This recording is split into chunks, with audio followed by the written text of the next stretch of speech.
number 2, and away we do go. So it's Bloodstained Mire for John, and now it's in Urza's Tower into a Chromatic Sphere there for Joe Lossett. Lossett did win game number 1 there over Sauer. Sauer's going to search up a Watery Grave, untapped, so down to 17. And here comes the Thought Scour.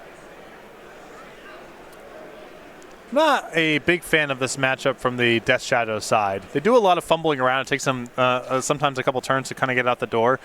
Not necessarily a ton of interaction.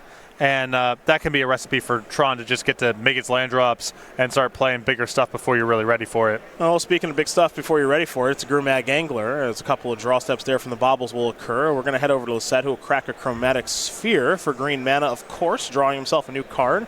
That's in Urza's Mind. This is a Sylvan Scrying that's going to get hit by Stubborn Denial. So, no Tron here for Joe via the Scrying. You can, of course, do it via the draw steps there. He just needs a power plant to be online, but it appears he doesn't have that, so here's an Expedition map. That will resolve. Joe will play a Forest and pass the turn back over to John. John's going to come in with the real big fish again. Lossett's going to fall down to 10.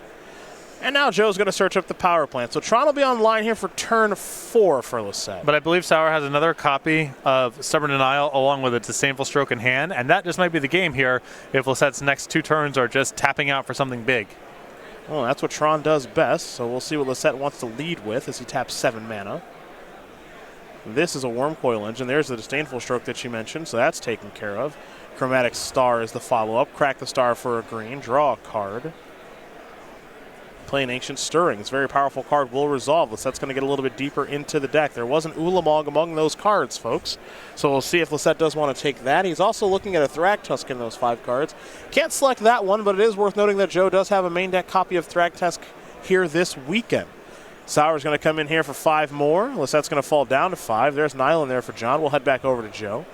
Joe will draw.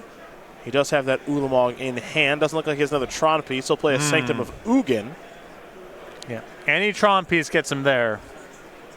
But that is not any Tron piece. So Joe's going to tap, looks like 8 mana. This is an attempted Karn. Trigger the Sanctum. John will let him search. And now there is the Stubborn Denial. Walking Ballista for 1.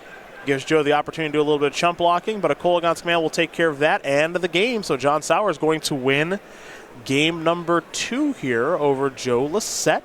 Grixis Death Shadow and Mono Green Tron will get ready for a 3rd one. And the big change there was Sauer not really fumbling around with the draw. I think the second turn Grumag Angler is really important in this matchup. You can't hold off Tron forever with a handful of Stubborn Denials and 1 Disdainful Stroke in your sideboard. So being able to get that Angler on turn 2 while getting to leave up Stubborn Denial, that's huge. See Sauer going back to the drawing board a little bit. His sideboard does have 4 Leyline of the Void, 2 Engineered Explosives, 2 Kolaghan's Commands, 2 Abrade, 2 Collective Brutalities, 2 Liliana the Last Hope, and that Disdainful Stroke that was very key for him in that second game. We know the Stroke is in. You think anything else is here? I wouldn't be surprised by Kolaghan's Command and or Abrade. Just some anti-artifact stuff. The Kolaghan's Command has other utility, but the Disdainful Stroke's definitely the best of the bunch. For Lossett, it is 4 Nature's Claims, 2 additional copies of Thragtusk to go along with the 1 in the main deck, a Crucible of Worlds, another copy of Ulamog the Ceaseless Hunger. He actually has 2 in the main and 1 in the board, and Ugin the Spirit Dragon, 3 Surgical Extractions, and 3 Spatial Contortions. I expect the Thragtusk to be in. And I also don't necessarily mind the Ulamog. I think when you're playing against Death Shadow, the more that you can convert your payoffs into creatures to avoid Stubborn Denial, I think is a pretty strong strategy. So I'd rather be a little bit less on, the Karns and Ugins of the world and a little bit more on creatures. Fair enough. Well, both players are going to take a look at their openers. It's an Urza's Mine and into a Chromatic Sphere here for Lossett. Mirish's Bauble is where John Sauer will start. He'll take a look at his top card. Might want to fetch away the top card, depending on what it is. Delta plus another Bauble here means that he actually wants to keep this card. So Lossett's going to crack the Sphere, get a little bit of green mana. You see the white bordered forest? He'll play that. Now he'll play a copy of Ancient Stirrings. This allows him to play around Stubborn Denial. So he'll take a look at the top 5 cards. Lossett will now consult his hand before making a selection with the powerful sorcery.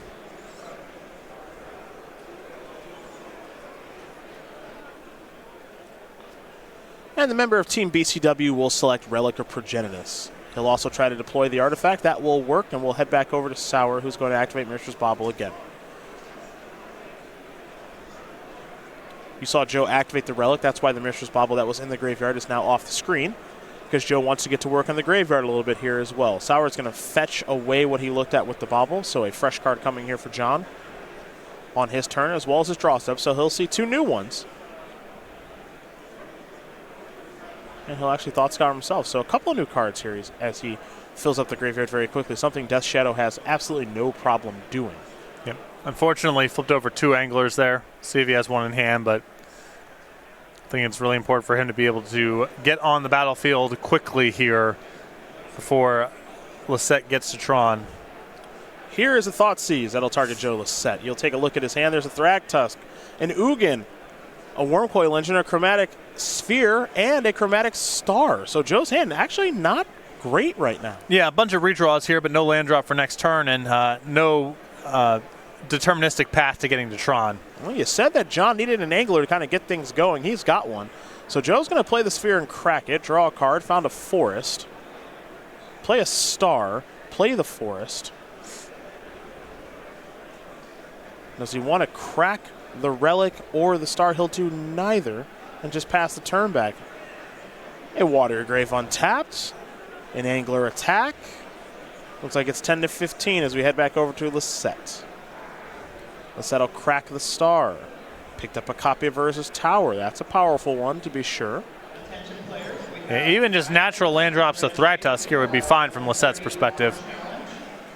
Now he'll blow the Relic. There is the Tower of Power. Here comes the Angler. So I believe Lossett should be down to 10 now after that attack, and he is.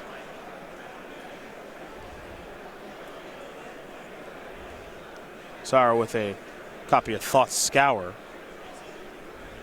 And Thought Scour and Temur Battle Rage will go into the graveyard. Now here is a Street Wraith that'll be cycled. John down to 8. Delta, pass the turn back. Joe, does he have the power plant? Looks like he doesn't. He's got Urza's Mine. Now a hard cast the Thragtusk. Disdainful Stroke will take care of that. Sauer's going to sacrifice a fetch land, get himself a Steam Vents. Disdainful Stroke looking very good out of the sideboard here for John. Yeah, just a 1-up, but this deck's got a lot of cantripping. Temur Battle Rage will get it done. Doesn't have that. We're just going to play an island, pass the turn back. So Joe's got another turn to play here, folks.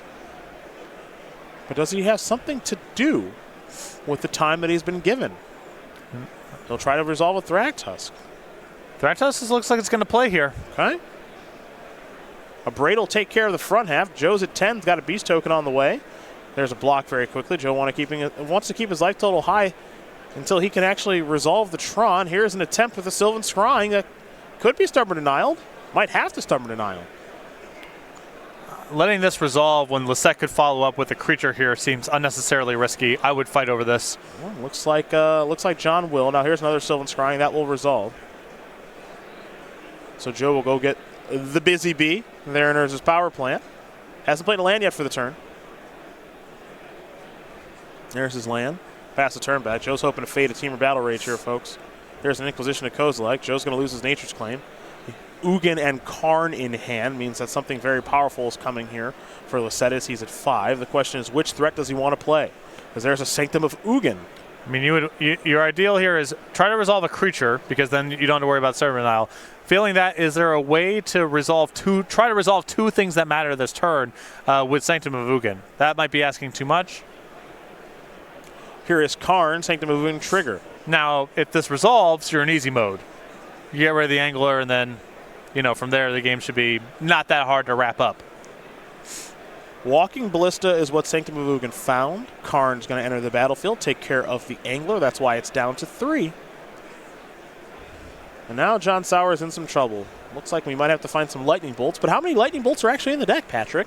0 in the 75. Well, that answers that. I know the players have started dialing those back. Lightning Bolt not great in this format right now. Yeah. Doesn't kill Thing in the Ice. Not good in the mirror, really. Not particularly good against Dredge. Yeah. So there's a good reason to not play very many of that card.